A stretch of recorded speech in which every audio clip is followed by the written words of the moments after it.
제가 새롭게 알게 된 두 단어가 있습니다. 요즘 최신 단어인데 맵부심이라는 말과 맵찔이라는 말. 네.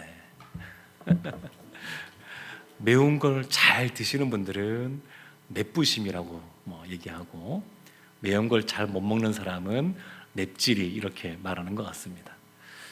제가 이 말을 듣기 전에는 생각을 안 했는데 이 말을 듣고 나 보니까 저는 맵찔이라는 사실을 알게 됐습니다. 생각해보니까 예전에는 좀 더 젊었을 때는 그래도 제법 먹었던 것 같은데, 매운 것을. 요즘에는 나이가 들어갈수록, 조금씩 들어갈수록 매운 걸 더 먹기 어려워지는 것 같다라는 생각을 하게 됩니다. 며칠 전에 우리 여기 내방역 가는 길에 떡볶이집 하나 새로 생기는 거 봤습니다. 근데 떡볶이 이름을 새빨간 글씨로 써놨습니다. 글씨만 봐도 매워 보입니다. 네. 우리나라 보면 이렇게 매운 이 떡볶이가 참 인기가 많은 것 같습니다. 근데 우리가 보면 음식 맛있는 거 먹으면 그것에 대해서 사람들이 가만히 있지 않고 다른 사람들에게 알려줍니다. 야, 여기 갔더니 진짜 맛있다, 이런 이야기들을 참 많이 합니다. 마시는 것도 그렇죠. 프랑스 사람들은 만나면 앉아서 와인 이야기만 한 30분씩 한다 그러던데, 그러니까 사람들이 먹고 마시는 것에 참 많이 관심이 있고, 또 만나서 대화할 때 그냥 가볍게 대화를 시작할 때 이 먹는 이야기 많이 하는 것 같습니다. 근데 오늘 본문을 보면 이 먹고 마시는 것은 결코 하나님 나라가 아니다, 이런 이야기를 하고 있습니다. 그래서 오늘 그 말을 나누고 싶은데 우리 로마서 14장 17절, 우리가 보았던 본문의 말씀 한 번 더 우리 찾아서 함께 합독하도록 하겠습니다. 하나님의 나라는 먹는 것과 마시는 것이 아니요 오직 성령 안에 있는 의와 평강과 희락이라. 아멘. 하나님 나라는 오직 성령 안에 있는 것이다. 먹는 것과 마시는 것에 있는 것이 아니고 오직 성령 안에 있는 것이다. 바울이 이렇게 말하고 있습니다. 사실 먹고 마시는 것 중요합니다. 사람의 아주 기본적인 욕구에 해당이 됩니다. 그래서 심리학자들은 이 먹고 마시는 것은 아주 본질적인 그러한 욕구이기 때문에 이것이 충족되지 않을 때 사람들이 패닉에 빠지게 됩니다. 먹고 마시는 것이 해소가 되지 않으면 목구멍이 포도청, 이런 말 있는 것처럼 평소 하지 않았던 비윤리적인 행동도 하기도 하고, 또 이것 때문에 나라가 이런 문제를 해결하지 못할 때 나라가 전복되는 역사들도 많이 있었습니다. 그래서 먹고 마시는 것이 중요한데, 근데 지금 바울은 지금 뭐라고 말하냐면 그것이 아니라 하나님 나라는 먹고 마시는 것이 있지 않고 성령 안에 있다, 이것을 말하면서 우리가 생각할 때 아주 이 먹고 마시는 것이 중요한 것 맞죠? 중요하고 우리 욕구이 맞죠? 그렇지만 그거보다 앞서는 것이 있다라고 하는 것을 말하고 있습니다.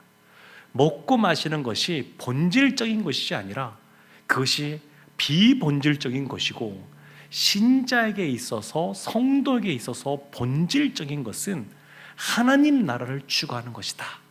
바울이 로마서에서 그렇게 말하고 있습니다. 그러니까 우리가 삶을 살아가면서 먹고 마실 때 기쁨이 있습니다. 즐거움이 있습니다.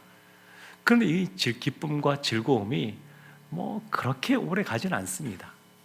그냥 그때를 회상하면서 좋아할 수도 있지만 그렇게 그 유통기한이 길지가 않습니다. 사실 이 로마서 말씀을 보면 이 바울이 지금 강조한 게 뭐냐면, 참된 만족, 참된 그 기쁨은 어디에 있느냐? 하나님 나라에 있다라고 하는 것을 분명하게 밝히고 있습니다. 먹고 마시는 것, 그리스도인이 아닌 비그리스도인들에게서는 그것이 본질적인 것처럼 여겨집니다. 그런데 그리스도인들에게는 이것이 본질적인 것이 아니라 비본질적인 것입니다. 예수님께서 마태복음 6장에 보면 이런 말씀하셨죠. 그런즉 너희는 먼저 하나님의 나라와 의를 구하라. 그리하면 이 모든 것을 너희에게 더하시리라. 이렇게 말씀하셨습니다. 이 말은 먼저 하나님의 나라와 의를 위해서 기도하고 두 번째 너희들이 먹고 마시는 문제로 해서 기도해라. 이 말이 아닙니다. 물론 이걸 기도해도 되고 또 중요한 겁니다. 그러니까 예수님께서 알려주신 기도의 내용 보면 일용할 양식을 주옵시고 이렇게 기도라고 알려주셨습니다. 그래서 우리의 삶 속에 먹고 마시는 것 위해서 기도하는 것, 그것이 나쁜 것도 아니고 잘못된 것도 아니고 기도해야 될 겁니다. 그런데 이 마태복음 6장의 이 말씀에서는 그런 의미가 아니라 먼저는 하나님의 나라와 의를 위해서 구하고 두 번째는 너희의 먹고 마시는 것을 구하라, 이것이 아니라 하나님의 나라와 의를 위해서 기도하면, 그렇게 늘 항상 하나님의 나라와 의를 기도하면 하나님께서 너희가 먹고 마시는 것도 공급해 주신다. 그것을 예수님이 말씀하신 겁니다. 우리가 그리스도인 살아간다고 하는 것은 단순히 그냥 우리의 마음의 평화를 누리고 그냥 안식을 누리기 위해서 믿는 것 아닙니다. 그냥 나 혼자 예수님 믿고 이제 구원받은 백성으로서 천국행 티켓을 끊었으니까 그것으로 만족한다, 이렇게 하나님께서 우리를 부르신 것도 아닙니다. 그리스도인으로 살아간다고 하는 것은 이 땅에서 이미 예수님이 오시면서 하나님 나라가 시작이 되었는데 우리도 그 하나님 나라를 위하여 하나님 나라의 일꾼으로서 그 하나님이 주신 사명이 다 있거든요.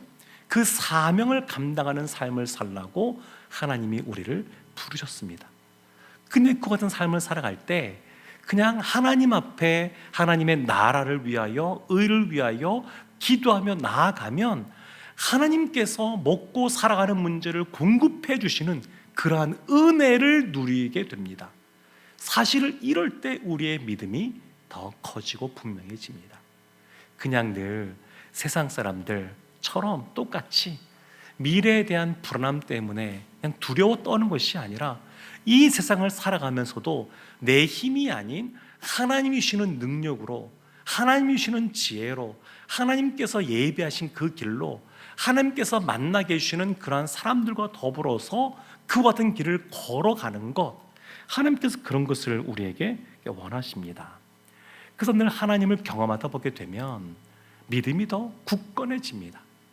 연약한 것 같지만 하나님을 반복해서 만나고 하나님이 채우신 것을 경험하게 되면 웬만한 문제에 대해서는 그 이전에는 작은 문제에도 두려워 떨다가 이제는 그것이 쌓이고 쌓이다 보게 되면 더 담대하게 됩니다.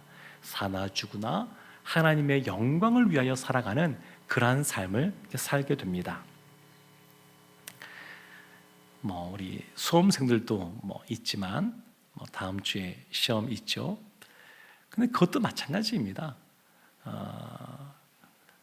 그 시험 준비하면서 하나님을 경험하는 삶을 살아가는 것, 이것이 쌓이면 대학생이 되고 청년의 삶을 살아갈 때에도 하나님을 더 바라보게 되고 의지하게 되고, 그러면 또 다시 하나님께서 은혜 베풀어 주심을 경험하게 됩니다.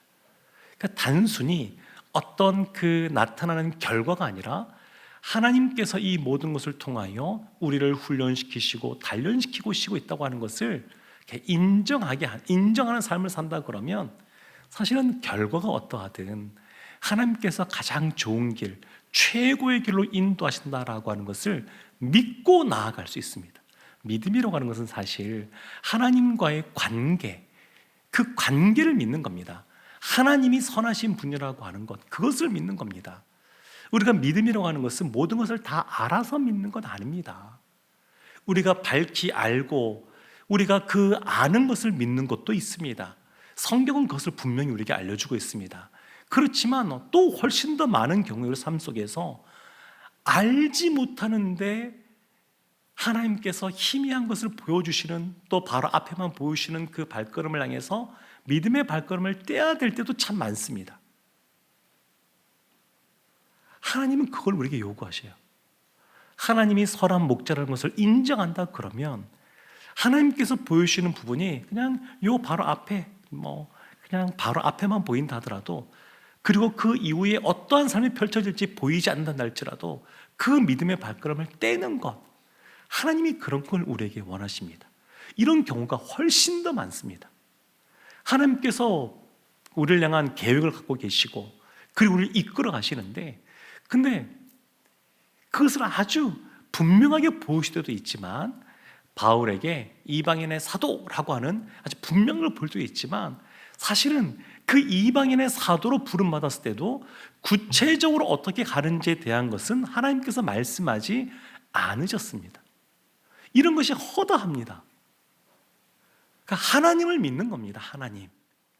하나님이 모든 것을 아시고 우리를 향한 선한 뜻이 있다고 하는 것을 인정하고, 그 하나님을 믿기에 다 알지 못해도 믿음의 발걸음들을 떼가는 겁니다. 그러면서 오늘 17절 말씀 후반절에 보면 하나님 나라의 특징이 나옵니다. 오직 성령 안에 있는 것. 하나님 나라는 성령 안에 있는데, 그 성령 안에 보면 세 가지 특징이 나옵니다. 의와 평강과 희락. 이 의라고 하는 것은 어떤 능동적인 의가 아니라 수동적인 의입니다. 우리가 무엇인가 행동하고 노력해서 쟁취하고 성취하는 아주 그런 적극적인 의를 말하는 것이 아니라, 여기서 말하는 의는 아주 수동적인 겁니다. 예수 그리스도를 통하여, 그 예수님의 십자가를 통하여 주어진 의, 그 의입니다.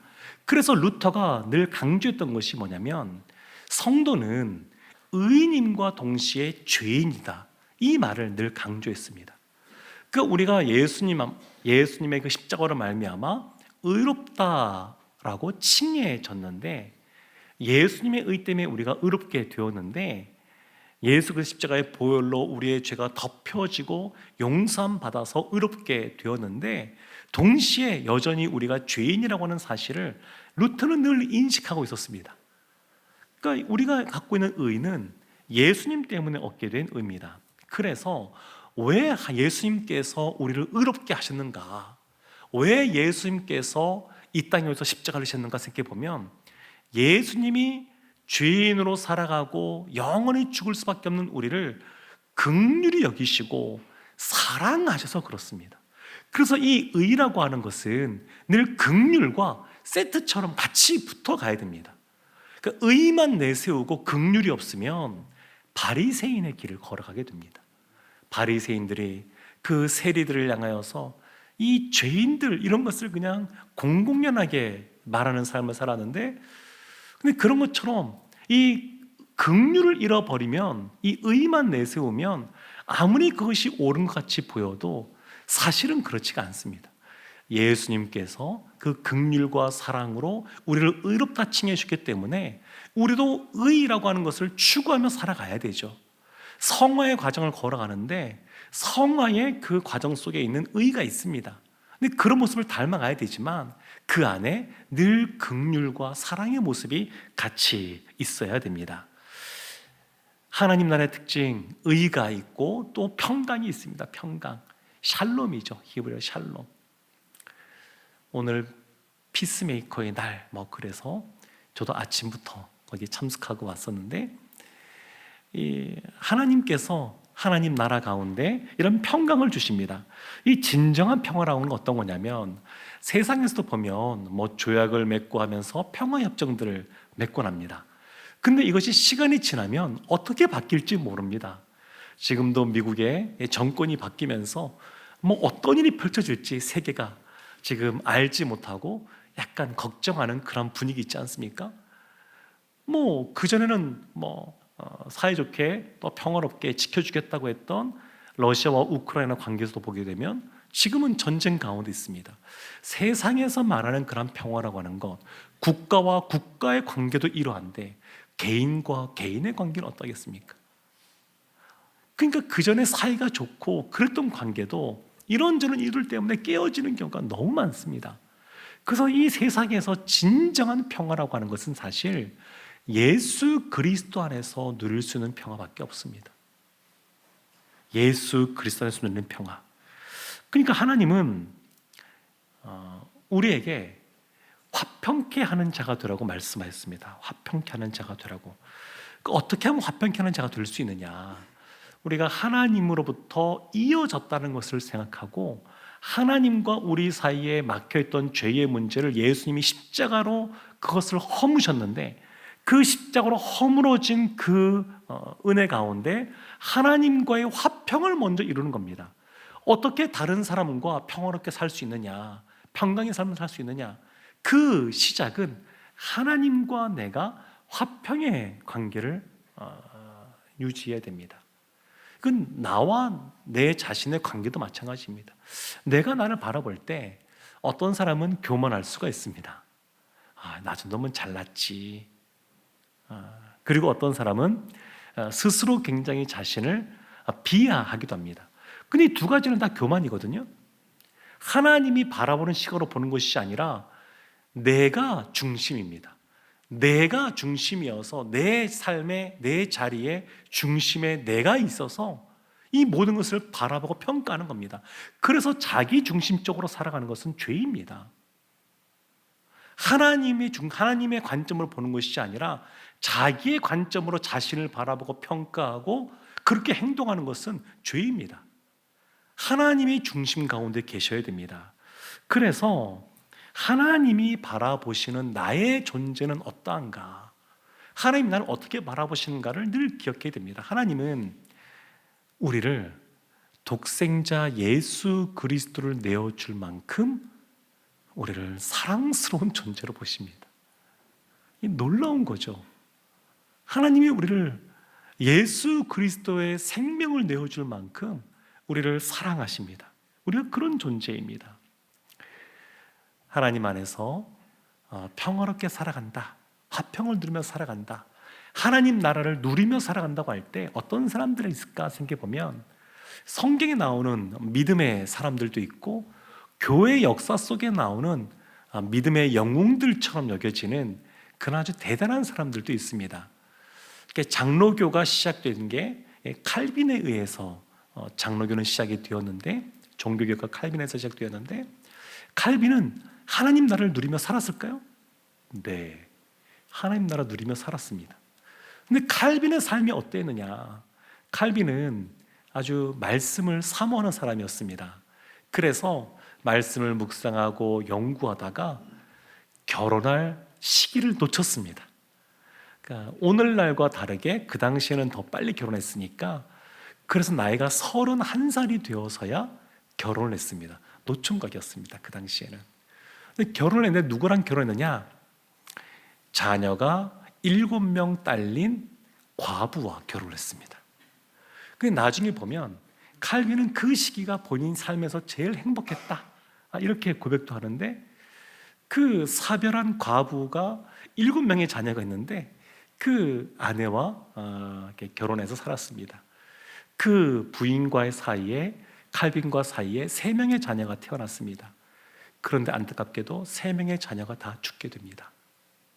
그리고 부인도 결혼하고 나서 9년 만에 죽게 됩니다. 나이 40이 됐을 때 그 자녀, 아내의 자녀죠, 자녀 7명을 이 칼빈이 혼자 키우게 됩니다. 근데 칼빈이 몸이 약했어요. 아주 천재적인 사람이었지만 몸이 약했습니다. 그래서 늘 위 때문에 고생을 많이 했고, 두통도 있었고, 담석증도 있었고, 통풍도 있었고, 하여튼 온갖 그 몸의 질병들을 많이 갖고 살았습니다. 그렇게 14년을 살고 이른 나이인 54세에 세상을 떠났습니다. 어떻게 하나님 나라를 누리며 산 것 같습니까? 화평의 삶을 산 것 같습니까? 네, 살았습니다. 칼빈은 그와 같은 상황 속에서도 화평의 삶을 살았습니다. 하나님 나라를 누리며 살았습니다. 본인만이 아니라 이 칼빈의 삶을 보게 되면 목회 현장도 쉽지 않았습니다. 제네바의 성시화 운동이라는 것을 이 칼빈이 시작을 했었는데, 우리나라도 보면 도시마다 성시화 운동하는 그런 분들이 계십니다. 근데 이 시작이 칼빈으로부터 시작이 되었습니다. 이 제네바가 하나님의 공의와 정의의 그 관점에서, 또 하나님의 사랑의 그러한 관점에서 이 도시가 그렇게 되기를 소망하는 마음을 갖고, 이 도시가 하나님 나라가 되어야 되겠다, 그런 마음을 갖고 그렇게 목회를 했고 사람들을 키워냈습니다. 그래서 그 도시가 그와 같이 아주 시간이 지날수록 점점 더 하나님을 위하는 도시로 변화되었지만 처음부터 그랬던 것은 아닙니다. 처음 제네바에 가서 목회할 때 몇 년 지나지 않아서 쫓겨났습니다. 그러고 나서 멀리 떨어져서 있으면서 그때 아내를 만나서 행복한 시간을 보내다가 다시 제네바에 있는 교회에서 불렀습니다. 그래서 칼빈이 그곳에 가기가 너무너무 싫어서 칼빈이 쓴 글을 보면 이렇게 나와 있습니다. 진짜 가기 싫다. 가면은 십자가가 뻔히 보이는데 진짜 가기 싫다. 그리고 결국 갔습니다. 어쩔 수 없이 갔습니다. 그리고 나서도 사람들이 칼빈을 오해하는 분들이 있습니다. 여러 가지 사람을 죽인 살인자다 이런 얘기도 하긴 하는데 다 그런 건 오해입니다. 왜냐하면 칼빈은 목회하면서 죽기 4, 5년 전, 그 전까지는 본인 뜻대로 목회를 할 수가 없었습니다. 그러니까 너무 힘든 거예요. 너무 힘든 것. 나중에 시의회에 본인이 키운 제자들이 그 의회 의원이 될 때까지 마지막 인생의 4, 5년을 제외하고는 목회하는데 너무너무 힘들었습니다. 그러니까 너무 힘든 게 많은 사람이에요. 그렇지만 본인도 하나님 나라를 누리며 살아가고 교회도 지역도 하나님 나라를 누리며 살아갈 수 있도록 그렇게 애쓰고 실제로 누리며 살아갔던 사람이 칼빈입니다. 지난주에 교수님이 오셔서 지혜서를 설명하면서 이런 말씀을 하셨죠. 지혜서 초급 과정이 있다. 잠언, 인식론적인 것. 그러니까 우리의 삶 속에 주어지는 어떤 형편에 따라서 사람들이 달라지는 거예요. 우리 삶 속에 어떤 부귀영화가 찾아왔다. 그러면 너무 감사하고 좋은 거죠. 눈에 보이는 그런 복들이 있을 때 그냥 그 안에 감사하고 기쁨이 있을 수 있습니다. 평강이 있을 수 있습니다. 근데 그거보다 조금 더 훈련이 되어지면 중급 과정, 전도서 있죠. 전도서. 헛되고 헛되며 헛되고 헛되니 모든 것이 헛되도다. 이렇게 말을 했던 그 전도서. 이거는 이제 존재론이라고 이야기했습니다. 그러니까 그때는 어떤 것이 지혜냐? 우리의 삶 속에 상황과 상관없이 내가 하나님의 사랑받는 자녀라고 하는 것, 하나님이 나를 얼마나 사랑하는지 독생자 예수 그리스도를 내어줄 만큼 나를 사랑하신다고 하는 것, 이것이 기쁜 겁니다. 그러니까 나의 어떤 상황의 변화 때문에 왔다 갔다 하는 것이 아닙니다. 그냥 우리의 자녀가 다음 주에 수능을 정말 잘 보기를 위해 기도하는데 그 결과가 어떠하든지 그 결과 때문에 우리의 마음이 왔다 갔다 하는 것이 아니라 나는 하나님의 자녀라고 하는 것, 우리의 자녀도 주님의 자녀라고 하는 것, 내가 우리 자녀의 부모이기 이전에 하나님이 진짜 우리의 자녀의 부모라고 하는 것, 그것 때문에 그 기쁨이 흔들리지 않는 겁니다. 상황에 따라 우리의 기쁨이 왔다 갔다 하는 것이 아니라 하나님의 자녀라고 하는 그 존재론 때문에 우리 가운데 기쁨이 있는 것이죠. 고급 과정, 상급 과정은 욥기라고 말씀하시는데 그것은 이제 신론이라고 말씀하셨습니다. 내가 하나님의 사랑받는 자녀라고 하는 것, 그걸 넘어서서 하나님이 선한 목자라고 하는 것, 하나님은 선한 분이라고 하는 것, 하나님이 그 선한 분이라는 것을 인정하니까 보이지 않아도, 다 알지 못해도 믿고 나아가는 겁니다. 그 안에 기쁨이 있습니다. 다 이해 못합니다. 우리의 삶 가운데 왜 이런 어려움들이 찾아오는지 하나님이 알려주실 때도 있지만 그러지 않으실 때가 훨씬 더 많습니다. 그럼에도 불구하고 하나님은 선하신 분이시니까 그 하나님을 경외하며 나아가는 겁니다. 우리 삶 속에 참 그런 모습들이 있습니다. 성경에도 보면 사무엘을 낳은 그 한나, 사무엘을 어떻게 낳았느냐, 그때 그 한나에게 참 이렇게 옆에 있는 동력자로서 위로해주고 힘이 되어주는 남편 그 엘가나가 있었습니다. 그렇지만 동시에 그 옆에는 누가 있었냐면 한나를 괴롭히던 그 분인나가 있었습니다. 근데 성경을 잘 이렇게 생각해 보면 누가 한나에게 더 큰 영향력을 미쳤을까? 더 많은 것들을 주고 사랑을 베푼 남편보다 사실 이 한나에게 더 큰 영향을 미친 사람은 분인나입니다. 왜 한나가 이렇게 간절하게 나가서 하나님 앞에 기도했을까? 생각해보면 남편 엘가나보다 그 분인나 때문에 마음에 더 그냥 가난해지고 하나님 앞에 더 나가게 되었습니다. 어떻게 보게 되면 우리의 삶 속에 이 분인나 같은 사람이 있을 때 우리의 마음이 너무 힘들고 어려울 수 있죠. 근데 시간이 지난 다음에 보니까 그 어려운 상황 속에서 하나님 중심적으로 신앙생활했던 이 한나는 사무엘이라고 하는 자신의 자녀일 뿐만 아니라 이 민족을 살리고 이 민족의 새로운 왕조를 여는데 쓰임받는 그러한 아들을 낳는 영예를 누렸습니다. 다윗도 그렇죠. 다윗의 초년생 때 보게 되면 참 이 형들은 집에 막 불려가는데 그 가장 막내인 다윗은 이 광야에서 그냥 초원에서 양떼를 돌보는 모습을 있었습니다.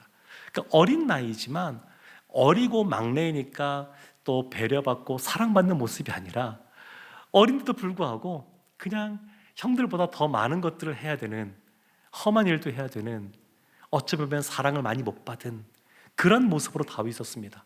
그렇지만 그 다윗이 그 광야와 같은 그곳에서 하나님을 찬양하고 하나님을 높이고 하나님을 묵상하는 그러한 모습을 있었습니다. 상황은 어떤 면에서 똑같습니다. 어떤 사람은 이런 상황에서 왜 나만 이런가 라고 하는 불평과 불만을 토할 수도 있지만, 또 어떤 사람은 동시에 그 상황에 마음이 흔들리지 않고 그것을 긍정적으로 이해하고 하나님의 선하심을 인정하면서 그 문제를 풀어가기도 합니다.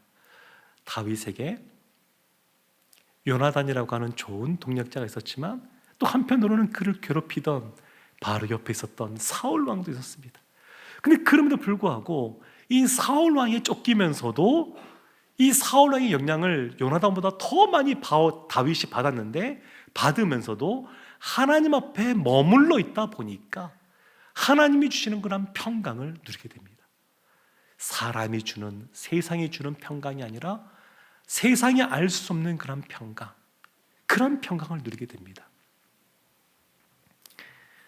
얼마 전에 우리 블레싱 분들과 함께 좋은 자연이 있는, 그리고 묵상이 있는 곳에 다녀왔는데, 제가 버스를 타기 전에, 버스 타고 이제 마지막으로 돌아오기 전에 우리 세 분의 우리 어르신들이 저기 떨어진 곳에 앉아 계신 거예요. 제가 볼 때 자갈도 있고 너무 좋아 보여서 제가 갔습니다. 근데 그 자리에 딱 앉아 보니까 그 전에 못 들었던 것이 들리기 시작했습니다. 시냇물 소리였습니다. 근데 시냇물이 그냥 조용히 그냥 장애물이 없을 때 흘러갈 때는 그런 소리가 안 나는데, 바닥에 자갈들이 있으니까 아주 그 소리가 듣기가 너무 좋더라고요. 야, 이 가을에 하늘 보니까 하늘은 파랗고, 그리고 군데군데 노랗고 빨간 그런 은행과 단풍도 있고, 그리고 옆에 시냇물 소리가 흐르니까 너무 듣기가 좋았습니다. 사실 물이 흘러가는 시내에 돌이 있다고 하는 것은 장애물입니다. 물이 흘러가는 것을 방해하는 그런 어려움이 되는 겁니다. 근데 사실 그것이 실제로 흐르니까 기회도 너무 좋고, 또 언젠가 제가 잠깐 이 과학적인 거로 가면서 나오는 영상을 본 곳이 있는데, 경사진, 이 평평하게 경사진 그런 곳에 구슬을 굴리고, 옆에는 굴곡이 있는데, 같은 길이에 굴곡이 있는데 구슬을 굴리고 하는 실험하는 걸 보았습니다. 어느 것이 먼저 빨리 내려가냐면, 그냥 상식 같아서는 굴곡이 없는 그냥 직선으로 된 이쪽이 더 구슬이 빨리 내려갈 것 같은데, 실제로는 굴곡이 있는 데가 더 빨리 내려가더라고요. 신기했습니다. 그러면서 이런 생각이 들었습니다. 우리의 삶에 고난도 있고 어려움도 있고 달려가야 될 우리가 목표가 있다 그러면 하나님 나라 확장이라는 목표가 있는데, 그것을 달려갈 때 이런저런 장애물이 있을 때 이런 장애물이 왜 있을까 싶지만, 이런 것들을 하나님을 의지하고 바라보면서 하나하나 돌파해 갈 때 더 빨리 도착할 수 있겠구나, 그런 생각이 들었습니다. 사랑하는 성도 여러분, 나비가 되는 번데기도 그렇지 않습니까? 누에 고치 속에 들어갔다가 나올 때 그 고통의 시간들을 보내야 아름답고 멋진 나비로서 하늘을 날아가는 것처럼 우리의 삶 가운데 상황들은 늘 파도처럼 밀려오는 어려움들이 있습니다. 그러나 그것의 마음을 빼앗기지 않고 성령 안에서 평강을 누리는 것, 이것이 하나님 나라입니다. 하나님 나라는 의와 평강이 있고 또 하나는 희락이 있습니다. 희락은 기쁨이죠. 기쁨. 그런데 이 기쁨이라고 하는 것은 사실 다른 사람을 희생시키면서 누리는 기쁨이 아닙니다. 성경에서 말한 그런 기쁨들은 오히려 자기 자신을 희생하면서 누리는 그런 기쁨을 말합니다. 예수님께서 십자가를 지신 것, 그것이 얼마나 주님의 큰 기쁨이었는지 모릅니다. 십자가를 피하는 기쁨이 아니라 그 십자가를 지는 기쁨이 있습니다. 요한복음에 보면 기쁨이라는 단어가 여러 번 나옵니다. 근데 그 요한복음에 나오는 기쁨들을 다 찾아보면 십자가와 다 연관이 되어 있습니다. 십자가를 지는데 그 안에 기쁨이 있어요. 기쁨이 있습니다. 이게 세상에 알 수 없고 줄 수 없는 기쁨입니다. 하나님 나라 가운데 있다고 하는 것, 그것은 우리가 의롭게 되고 또 평강을 누리고 그리고 기쁨을 누리는 삶을 살아가는 겁니다. 사랑하는 성도 여러분, 우리가 주님 나라에서 하나님의 자녀로 살아갈 때 우리의 그러한 어떤 삶의 수준을 너무 이렇게 평범하게 낮춰서 보지 않았으면 좋겠습니다. 하나님이 주시는 능력이 있습니다. 지혜가 있습니다. 그리고 하나님께서 인도하시는 그런 길들이 있습니다. 그 길들을 걸어가게 되면 하나님께서 모든 것을 더하여 주시는 은혜를 누리게 됩니다. 때로는 빼기의 그런 시간들을 보냈지 몰라도 그 시간을 지난 이후에는 곱해지는 은혜가 있습니다. 하나님께서 우리의 생각보다 더 크게 우리를 더 놀랍게 우리를 사랑하시고 우리를 향한 하나님의 은혜와 복을 허락해 주실 줄로 믿습니다. 오늘 이 밤에 기도할 때에도 하나님의 선하심을 인정하면서 그분을 바라보면서 우리의 기도 제목 아뢰기를 원합니다. 그리고 우리의 삶이 하나님의 나라를 위하는 삶, 하나님 나라에서 의와 평강과 기쁨을 누리는 삶, 그러한 삶을 살게 달라고 기도하며 나아가면 하나님께서 더 큰 은혜로 함께 하실 줄로 믿습니다. 말씀대로 믿음대로 살아가는 우리 모두가 되기를 주님의 이름으로 축원합니다. 아멘.